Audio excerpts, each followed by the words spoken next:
labadii nin ee ninka libaaxa ka riday kadibna ku helay abaalmarinta waa sheeki libaaxdeenna markan waana mid ka mid ah sheeki libaaxyadii aan halkan idinkala socodsiin jiray waxay ahaayeen laba nin oo isdhalay amba wiil iyo aabihii xilligu waa qarnigii aynu soo dhaafnay waa xilligii Soomaalidu ay geela kala qaadi jirtay amba ay kala dhici jirtay sidoo kalena libaaxa amba boqorka kaynta iyo Soomaalida qarnigii aynu soo dhaafnay waxa soo kala dhaxmaray qisooyin cajiib ah oo isugu jira qaar naxdin leh iyo qaar xiiso leh haddaba beriyaha ka mid ah ayaa waxa dhammaan geeli laga qaaday nin iyo wiilkiisii sanada kadib waxay noqdeen cayd amba xoolo laawe intaa kadib wiilkii iyo aabihii waxay isugu yeedheen reerkoodii oo waxay u sheegay in ay reerkii geela ka qaaday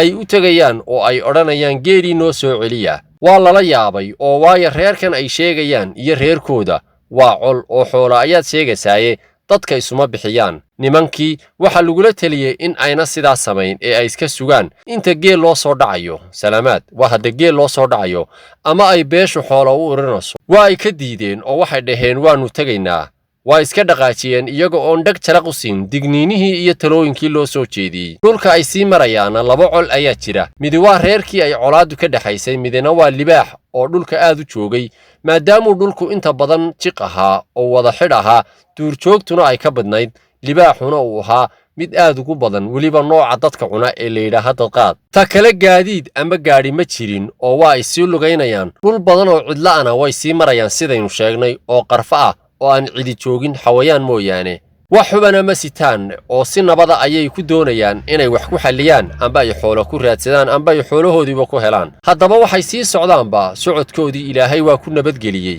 waxay si nabada ku gaadheen reerkii geela ka dhacay markii ay salaameen ee ay isku sheegeen inay doonayaan geelii sanadkii hore laga soo dhacay reerkii iyaguna waa ay la yaabeen oo waxay ku dhaheen niman yahow geela aad sheegaysaan beri hore ayaa la qaybsaday ta keliya ee aan idiin samayn karnaa waxa weeye in aan naftiina badbaadino si aan la idin dilin oo aan caawa idin martigelinno aroortana aad iska noqotaan waayo Soomaalidu si kastay col u tahay baa la yidhi la iskama dili jirin inta badan qof marti ah iyo qof isku soo dhiibay lama dili jirin oo waa la badbaadin jiray haddaba habeenkii ayaa ardaa loo goglay casho wanaagsanna waa loo sameeyey waxa lagu yidhi caawa si fiican u seexda aroortana naftiina la baxsada halkii ayay iska seexdeen labadii nin haddaba markii habeenkii laba yidhi amba hameen barkii waxay maqleen qayle iyo sawaxan xagga reerka ka baxaysa hurdadii ayay ka boodeen labadoodiiba markay sidaa u boodeen ayuunbay arkeen baa la yidhi baha libaaxa oo la soo jiiday isagoo qof sita qofkiina uu qaylinayo oo wariga ridada haya isagoo shahaadanaya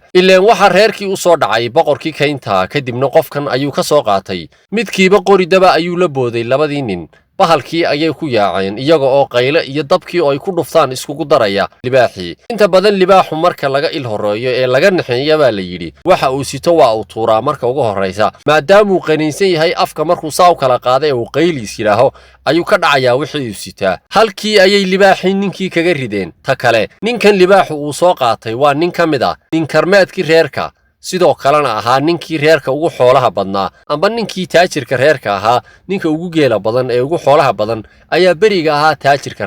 reerkii ayaa ku soo gaadhay xagga reerka ayaa dhaawicii ninka loo qaaday daaweyn iyo dhiig joojin ayaa loo sameeyey oo berigaa ahayd daawo dhaqameed dhir iyo wixii la mid ah ninkii markii uu soo miyirsaday ee la xidhxidhay dhiiggii ee la duubay ee loo sameeyey dhaawac joojin ayaa waxa uu ku xilo furay nimankaa in aan la sii dayn oo ayna tegin iyadoo aan geeloodii loo celin welibana la xaal mariyo abaalmarina la siiyo nimankii ayaa halkii loogu yeedhay waxa la yidhi waad joogaysaan inta aanu geela soo ururinanno ninkan oo ahaa baa la yidhi nimanka amba reerka ugu xoolaha badan ayaa wuxuu amray nimankan in 100 halaad si degdega loo soo ururiyo inta u badanna uu isagu bixinayo nimankii halkii ayaa geel loogu soo ururiyey koodii ka badan oo 100 halaada koodii waa uu ka yaraabo in yar buu ahaa 100 halaad oo baarqabkii iyo kii dhalayay iyo ku walba leh ayaa nimankii la iskugu soo daray weliba waxa la soo raaciyay niman la soo kaxeeya oo la soo dhaafiya meelaha looga baqayo ee lagu weeraro amba qabiilo kaliba ay geela ka dhacaan maadaama ay berigaa Soomaalidu geela iska kala dhici jirtay oo nin qori sitaa markuu isiraaho xoolaad u baahan tahay uu geel reer iska kaxaysan jiray marka nimankaasi sidaa ayay abaalmarinta ku heleen wax wanaagsan ayay sameeyeen oo reerkii iyaga oo ay marti ku ah ayuu libaax ninka qaaday ninkii ayay libaaxi ka rideen waxayna ku heleen 100 halaad iyo baarqabkoodii oo isugu jira baa layidhi mid dhalay iyo mid dhalayaba ayaa lagu abaalmariyey wiilkii aabihii sidoo kale waxaa lagu soo daray dad la soo kaxeeya oo la soo dhaafiya meelaha looga baqanaya in dhibaato lagu gaarsiiyo amba haddii maadaama meesha colaadi ka jirtay in lala soo dhaafiyo deegaanka oo deegaankooda lagu soo dhoweeyo nimankii ayaa deegaankoodii lagu soo dhoweeyey oo yimid iyagoo wata in ka badan 100 halaad oo nooc kasta leh mid dhalay iyo mid dhalayaba dee beriga warka lama kala heli jirin ilaa oo qof yimaado oo telefoon ma jiro laba soo wada heli jirin waxa laga war heli jirin qofku markuu yimaado kolka nimankii oo 100 halaad wata kolka yimaadeen waa la yaabay waa la waraystay oo qisadii ay ka sheekeeyeen inay arrinkaas sameeyeen ayna ku lagu abaalmariyay 100 halaad sida ayayna nimankii ku noqdeen niman dee kamida kuwa ugu xoolaha badan deegaanka markaana waxay kamid ahayd mid kamid ah sheekada libaxyadii aan halkan kala socodsiin jiray kanaal ku soo biira dad ku cusub tihiin subscribe saara like na saara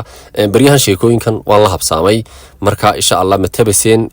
dhinaca committee-ga iga sheegi doontaan sheekooyinkan inaad sugaseen oo xiiseynayeen